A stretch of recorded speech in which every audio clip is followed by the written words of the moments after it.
Hey everybody, this video is going to go over the first 4 elements of the writing process. So if you haven't watched the writing process video yet, it would probably help if you watch that first for this to make a little bit more sense. Be sure to use the like and subscribe below to keep these videos coming. So we're going to start with looking at what does brainstorming look like. So if you remember from the first video, brainstorming is basically just dumping all of the information on an essay topic onto paper. So you just kind of write down all of the ideas that you have already for the essay topic. So what I did is I went through and did exactly that. And this is what I wrote down. So my topic for the essay was the impacts of stress. And of course, I'm going to look particularly at maybe students or teachers or, a subpopulation. But these were all of the ideas that I came up with just off the top of my head. So what are some of the impacts of stress? Well, anxiety, and with that comes racing hearts and headaches, depression, and either a loss of sleep or sleeping too much. So sleep issues, poor grades, you can't concentrate or focus because usually you lost too much sleep. That can sometimes make you snappy or irritable. Sometimes it makes your hair fall out, and that really does hurt the relationships with the people around you. So that was sort of my brain dump. This was my brainstorming to list all of the topics I might write about under that impacts of stress. So the next thing in the writing process is self-education. So what I did is I went to Google for probably about 30 to 45 minutes and just typed in words and phrases like impacts of stress or effects of stress. When you're Googling, try to make sure that you're varying the words and phrases that you are using as your search terms, because that can pull up different results. So I spent some time just reading through the various articles and resources that I saw in there just to self-educate on what other people might add to the list that I already made. And so I wrote those down. And those looked like this. So I added to my original list nausea and indigestion, dizziness, chest pain, cardiac issues, substance abuse like abusing drugs or alcohol, obesity or weight loss, so just weight fluctuations, diabetes and high blood pressure were all identified as additional impacts of stress that I didn't have on my first list.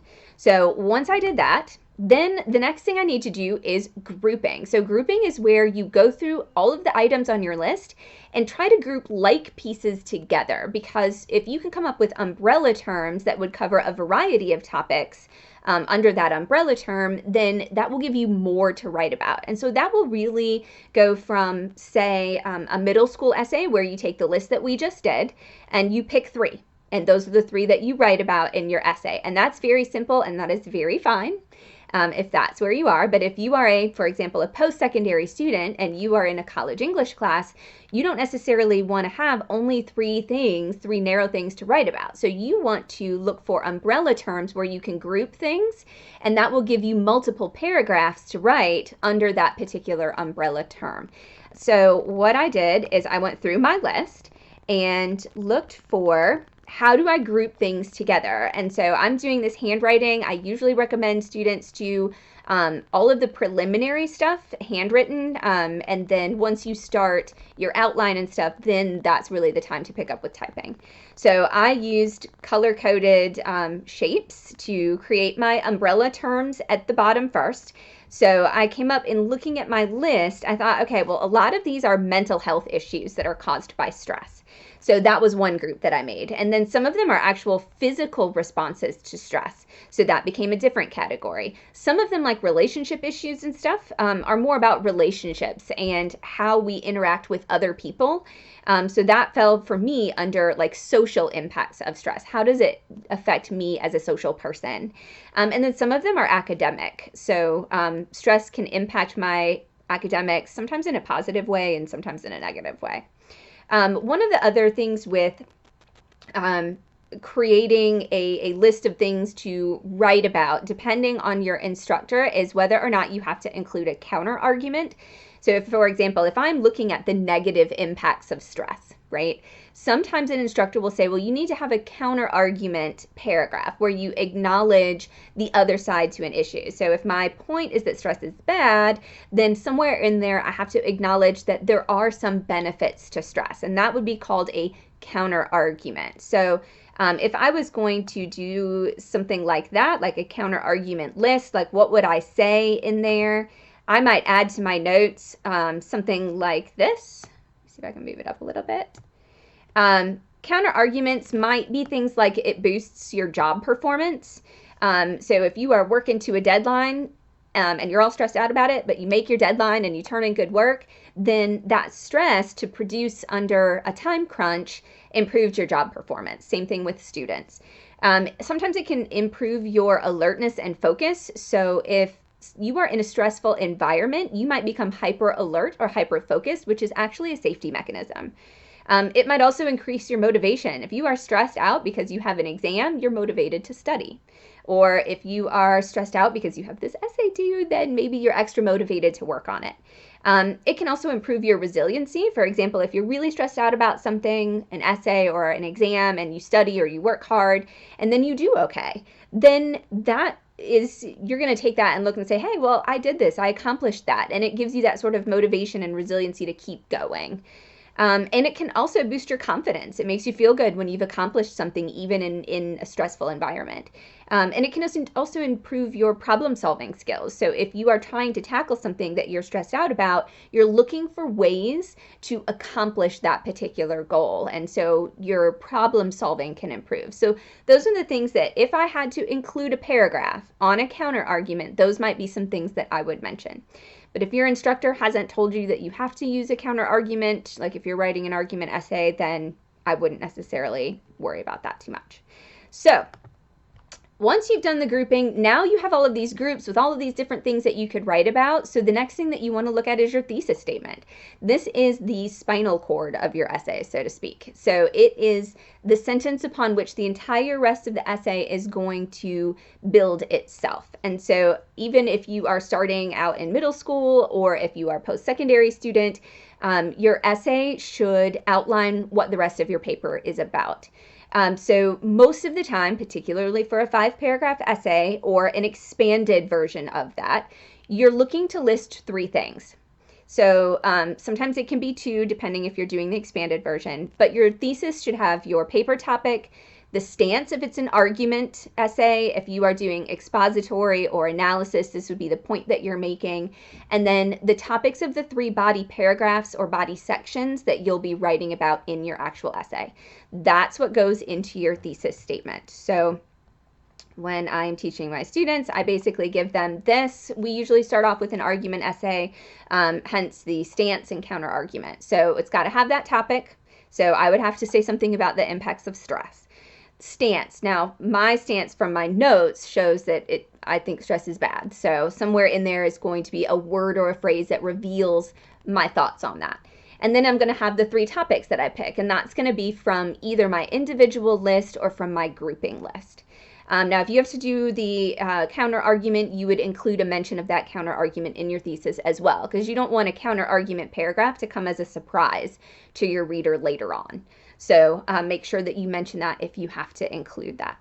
Now, I wrote a couple of examples of very basic thesis statements. For example, this is when you are first starting out, you're really learning how to write this 5-paragraph essay structure well.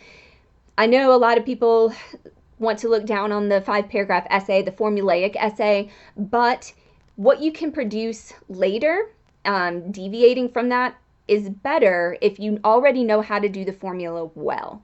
So if you can master doing the formulaic 5-paragraph essay well, you will deviate from it well later on. And that's what I try to get my students to understand. So we start here with the very basic formula, and then by the time you are exiting my stuff, you should be able to put together much longer essays that are more in-depth and that don't necessarily have to follow this structure exactly. You learn how to make it work for you later. So here's a very basic example. This might be for a middle school or early high school student with a focus on a singular topic. For example, mental health was a singular group that I looked at. So a thesis statement might be stress negatively impacts mental health by causing depression, anxiety, and substance abuse. So then my body paragraphs, the first one is going to be on depression, the second one is on anxiety, and the third one is on substance abuse. However they are listed here in your thesis statement, that is the order of the body paragraphs in the essay. They must match. That's called parallelism, kind of like parallel lines in math. How it is in the thesis is how it flows in the essay. So make sure that when you're making your thesis list, you give thought to what do I want to write about first, what do I want to write about second, and what do I want to write about third. They should match the order. Another example would be stress has detrimental effects on a person's heart, weight, and coping strategies. So that's looking at the physical effects, but still that singular topic. And there is the topic word, of course, stress in both sentences. There is a stance word. This is a word that reveals how I feel about this particular topic, like negatively or detrimental. And then there are the three topics. So depression, anxiety, substance abuse in the first, and the second one, heart, weight, coping strategies. So that's a very basic structure for a simplistic focus on one topic. Now, if you are beyond this and you are looking for something that is a little bit more complicated, then you might step it up by focusing more on those umbrella topics because you will expand those later on in the essay. So for example, stress negatively impacts both mental and physical health. Now, a thesis should list 3 things, but these are umbrella terms. So here I'm only listing 2 because in my essay, I'm going to break the mental health topic into multiple paragraphs on those. So one aspect of mental health that suffers due to stress is anxiety. Next paragraph. Another aspect of mental health that is affected by stress is issues with depression. And then the third one, I might say something else. And then physical health, I'm going to have multiple paragraphs on that. So this is going to take you from the simple 5-paragraph essay where you're just choosing the single topic to multiple paragraph essays where you are choosing umbrella terms because those umbrella terms give you more to write about in the body paragraphs. Just remember that each body paragraph should have one singular focus. Don't lump multiple mental health issues into one paragraph. Don't do that. You want to devote a paragraph to each individual thing that you are looking at. All right, so one note about that particular thesis statement is that it only has 2 topics, but it doesn't mean that it's a 4-paragraph essay. This would be a multiple paragraph essay. Another example for thesis statement might be stress has detrimental effects on mental health, the physical body, and interpersonal relationships. And again, this is going to be a very long expanded essay because I will, in different paragraphs, break mental health into multiple paragraphs, physical issues from stress, that will be multiple paragraphs. And then interpersonal relationships, again, I would break that down into multiple paragraphs. So I can turn this 5-paragraph essay structure into a multi-page essay project.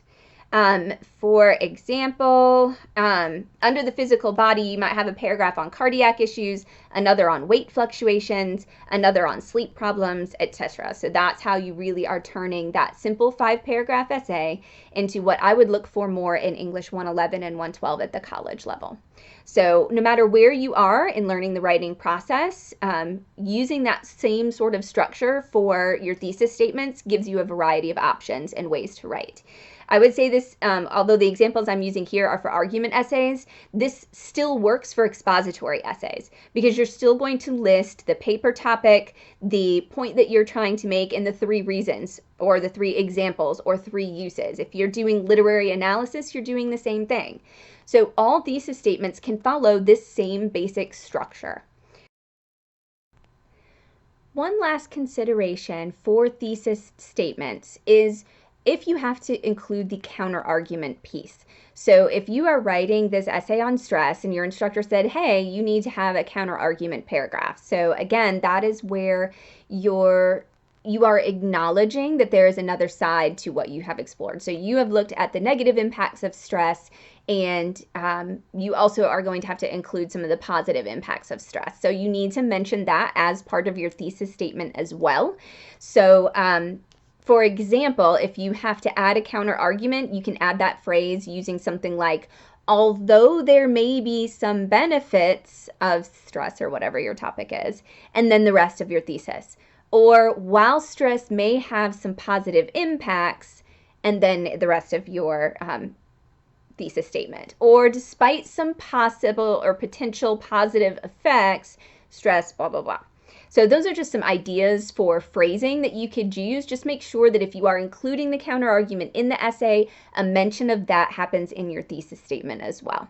So in the meantime, we will get started next on outlining, and I will give you an outline that you can use whether you are a middle school student starting out or if you are a post-secondary student, to help you with the organization of your essays and structure. So if you've ever had an instructor say, hey, we should work on the organization or flow of an essay, anything like that, the outline will really help you get that down. And it will work no matter where you are as far as academically. That outline will give your essay a sense of organization and structure and flow from beginning to end. So in the meantime, as you are getting started on your project, good luck with that project and have a great day.